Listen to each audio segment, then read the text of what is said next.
नमस्कार दोस्तों, भैया दूज का पर्व कार्तिक महीने के शुक्ल पक्ष की दूज तिथि को मनाया जाता है।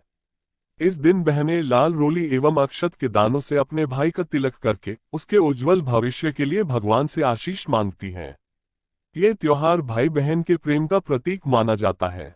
इस दिन भाई बहन का यमुना नदी में स्नान करना, तिलक लगवाना तथा बहन के घर जाकर भोजन करना अति फलदायी माना जाता है। इस दिन बहन अपने भाई की पूजा करके उसके दीर्घायु तथा अपने सुहाग की कामना कर हाथ जोड़कर यमराज से प्रार्थना करती है। इस दिन यमुना जी ने अपने भाई यमराज को अपने घर पर बुलाकर भोजन कराया था, इसलिए इस तिथि को यम द्वितीया भी कहते हैं। इस दिन भाई को श्रद्धा भाव से सोना, वस्त्र, रुपये इत्यादि सुगुन के नाम का अपनी बहन को देना चाहिए। तो चलिए दोस्तों, आपको सुनाते हैं भैया दूज की पौराणिक कथा। अगर वीडियो पसंद आ रही है तो कृपया द डिवाइन स्टोरी चैनल को सब्सक्राइब जरूर करें।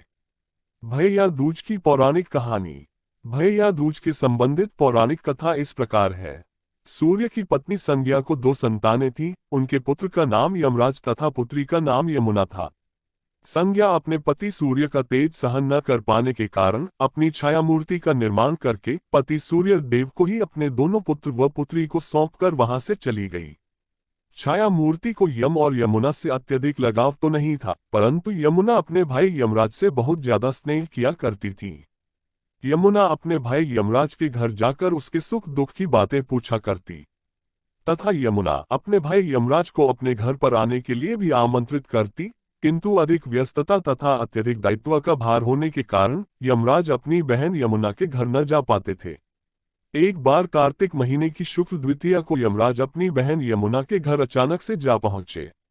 बहन यमुना के घर जाते समय यमराज ने नरक में निवास कर रहे पापी जीवों को मुक्त कर दिया और अपनी बहन यमुना के घर जा पहुंचे। बहन यमुना ने अपने भाई यमराज का बहुत आदर सत्कार किया, अनेक प्रकार के व्यंजन बनाकर अपने भाई को भोजन कराया तथा माथे पर तिलक लगाकर अपने घर से विदा करने लगी। तो यमराज ने अपनी बहन यमुना से कोई भी मनोवांछित वर मांगने का अनुरोध किया। यमुना ने यमराज के आग्रह को देखकर कहा, भैया यदि आप मुझे कोई वर देना ही चाहते हो तो ये वर दीजिए कि आज के दिन प्रति वर्ष आप मेरे घर पर आया करेंगे और मेरा आतिथ्य स्वीकार करेंगे। यमराज ने तथास्तु कहकर अपनी बहन यमुना का वरदान पूरा किया। इसके अलावा ये भी वरदान दिया कि जो भैया अपनी बहन के घर जाकर आतिथ्य स्वीकार करेगा तथा इस दिन जो बहन अपने भाई को तिलक लगाकर उससे भोजन कराएगी, उसे मेरा यानी यमराज का भय नहीं रहेगा। इसी के साथ यमराज ने यमुना को वरदान दिया कि यदि इस दिन भाई बहन यमुना नदी में डुबकी लगाएंगे तो वे यमराज के प्रकोप से बचे रहेंगे। यमुना की सभी प्रार्थना को यमराज ने स्वीकार कर लिया और तब से बहन भाई का ये त्योहार भैया दूज के नाम से मनाया जाने लगा। भैया दूज के त्योहार का मुख्य उद्देश्य भाई बहन के बीच में सद्भावना तथा एक दूसरे के प्रति प्रेम को बढ़ाना है। भैया दूज के दिन 5 दिनों से चल रहे दीपावली के उत्सव का समापन भी हो जाता है। इस दिन अगर भाई के पास अपनी सगी बहन ना हो तो ममेरी, फुफेरी या मौसेरी बहनों को उपहार देकर ईश्वर का आशीर्वाद प्राप्त कर सकते हैं। जो भाई यम द्वितीया को बहन के हाथ का खाना खाता है, उस भाई को धर्म, अर्थ, धन, आयुष्य और विविध प्रकार के जीवन में सुख मिलते हैं। इसके साथ ही यम द्वितीया के दिन शाम को घर में बत्ती जलाने से पहले अपने घर के बाहर 4 बत्तियों से युक्त घी का दीपक जलाना फलदायी होता है। भैया दूज एवं रक्षाबंधन के बीच समानता व अंतर। भैया दूज एवं रक्षाबंधन दोनों ही पर्व भाई व बहन के बीच मनाए जाने वाले त्योहार है। दोनों पर्व में पूजा करने के नियम भी लगभग समान ही हैं। रक्षाबंधन में बहनें अपने भाई के हाथ की कलाई पर रक्षा सूत्र बांधती हैं, जबकि भाई दूज के दिन बहनें अपने भाई के माथे पर तिलक लगाती हैं। भाई दूज के दिन मुख्यतः भाई का अपनी विवाहित बहनों के घर पर जाकर तिलक लगवाते हैं, जबकि रक्षाबंधन के दिन बहनें अपने भाई के घर आकर राखी अर्थात रक्षा सूत्र बांधती हैं। भैया दूज की दूसरी प्राचीन कथा। एक बहन के 7 भाई हुआ करते थे। वे भाई अपनी बहन को बहुत प्यार करते थे।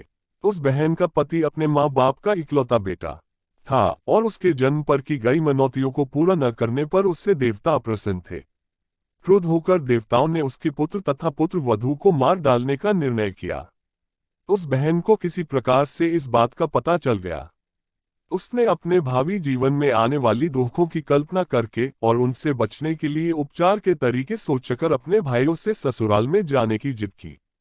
लेकिन उसके भाई ससुराल से बिना न्योता आए वे अपनी बहन को ससुराल नहीं भेजना चाहते थे, परंतु बहन के न मानने पर उसकी डोली सजाकर उसको ससुराल भेज दिया।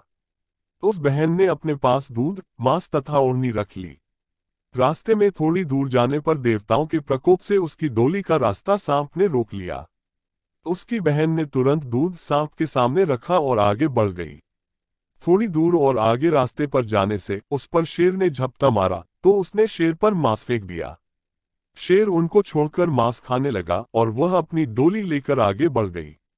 रास्ते में यमुना नदी थी। जैसे ही कहार उसकी डोली को यमुना से पार करने लगे, यमुना नदी ऊंची ऊंची लहरें उठाकर डोली को आत्मसात करने लगी। बहन ने ओढ़नी समर्पित कर यमुना नदी की लहरों को शांत कर दिया। नववधू को बिना बुलाए घर के आगे देखकर ससुराल वाले आश्चर्य में पड़ गए।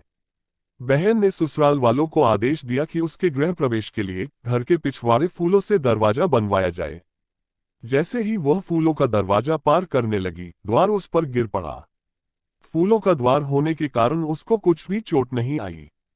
ससुराल के घर में प्रवेश करके उसने सबसे पहले स्वयं खाना खाने का हठ किया। जैसे ही वह खाना खाने लगी तो खाने में कांटा मिला। उस कांटे को उसने अपनी डिबिया में सहेज के रख लिया। शाम को घूमने का समय आया तो घर में सबसे पहले उसने ही जूता पहना तो जूते में काला बिच्छू था। उसने वह भी अपनी उसी डिबिया में सहेज कर रख लिया। फिर इसके बाद जैसे ही रात हुई तो उसने फिर जिद की कि सबसे पहले मैं ही सोऊंगी। ससुराल वालों को नववधू का हर काम के लिए पहल करना अच्छा नहीं लग रहा था, परंतु परिस्थिति वश सब अपने आप हो रहा था। जैसे ही वह सोने लगी तो उसे उस कमरे में काला नाग मिला।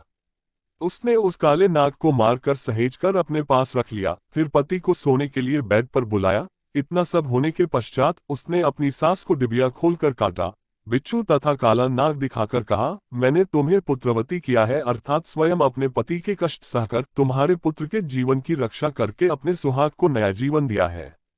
ये सब कष्ट तुमसे देवताओं के रुष्ट हो जाने के कारण उठाने पड़े हैं, इसलिए भविष्य में कभी मनौती मांगकर उनको पूरा करना न भूलना। इतना कहकर 7 भाइयों की परम प्यारी बहन अपने भाइयों के साथ वापस पीहर लौट आई और सास ने सभी देवी देवताओं का पूजन करके भाई बहनों के प्रेम को प्रसन्न तथा उनके सुखी होने का आशीष मांगा। धन्यवाद।